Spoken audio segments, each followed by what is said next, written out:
नमस्कार दोस्तों, मेरा नाम है कुणाल। स्वागत है आपका मेरे चैनल कुणाल जी ब्लॉग्स पे। दोस्तों आज जो है छठ पूजा के दूसरे दिन है, आज डे 2 है। और देखिए अभी जो है सुबह के 3:15 हो रहे हैं और मैं अभी नहा के तैयार हो चुका हूँ। सिद्धार्थ फिलहाल नहा के तैयार है और थोड़ी देर में यानी कि 3:30 बजे तक हम लोग भी जाएंगे घाट पे।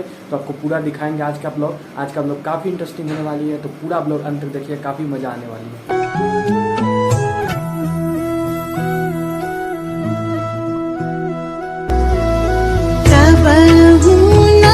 छुट्टी छठी मैया,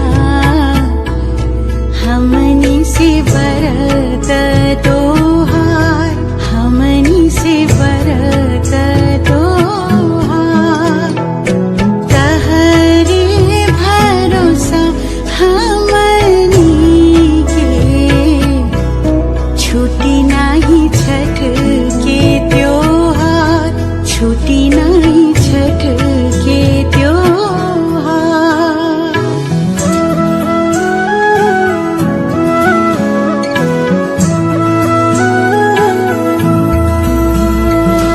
अपने शरण में ही रखी। तो दोस्तों अभी 6 बजने वाले हैं, 5:45 हो रहे हैं और देखिए सुबह हो चुकी है और थोड़ी देर में सूरज भगवान उग जाएंगे। उसके बाद जो है पूजा सब स्टार्ट हो जाएगी। आशीष हजार दिया, आशीष हजार।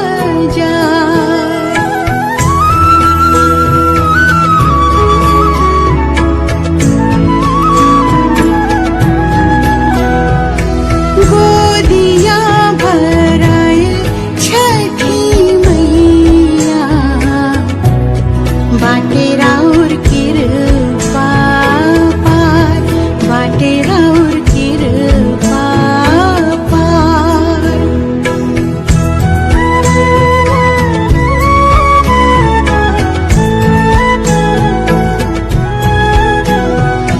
चाहे रहब देशवा विदेशवा, छठ करब हम हर बार, छठ करब